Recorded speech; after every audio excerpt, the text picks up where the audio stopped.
Hi everyone, I'm Pauline. Today I wanted to review the book Echo by Pam Munoz Ryan. Pam Munoz Ryan has written several children's books. She's written Esperanza Rising, The Dreamer, Becoming Naomi Leon, and several other children's books that you may be familiar with. Echo is a Newbery Honor book for 2016.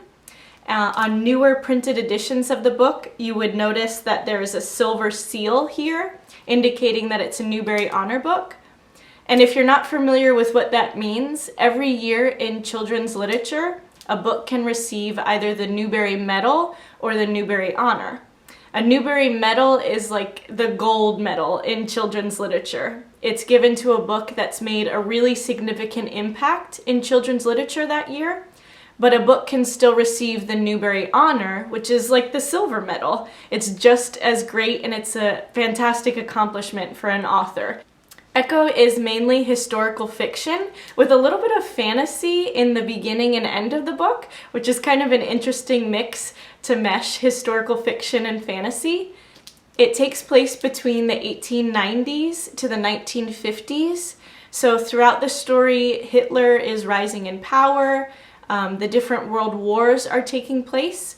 But even though that time period is focused in the book, it really doesn't have a lot of fighting or graphic writing. It more focuses on what's happening in society during that time. So we have four main characters whose lives unfold separate from one another in those four parts of the story.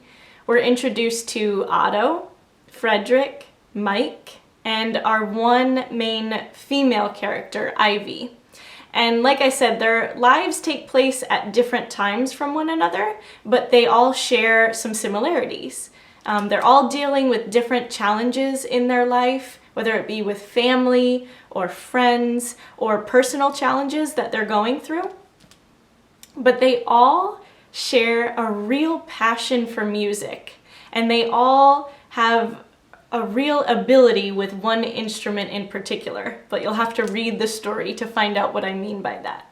I'm also really not exaggerating when I tell you that this book kept me guessing and kept my attention up until the very end of the story. I mean, even the last page of the story. Something would happen in the book that led me to think the ending was going to be a certain way when it ended up being totally different. So this is a book with a lot of mystery in it. This book is great for learning about forgiveness, learning about empathy, or accepting people for the way that they are. If you are a boy or a girl ages 9 to 12 years old, and you like history, you like music, and even mystery, I think that you would find this book so enjoyable, and I highly recommend it. Happy reading!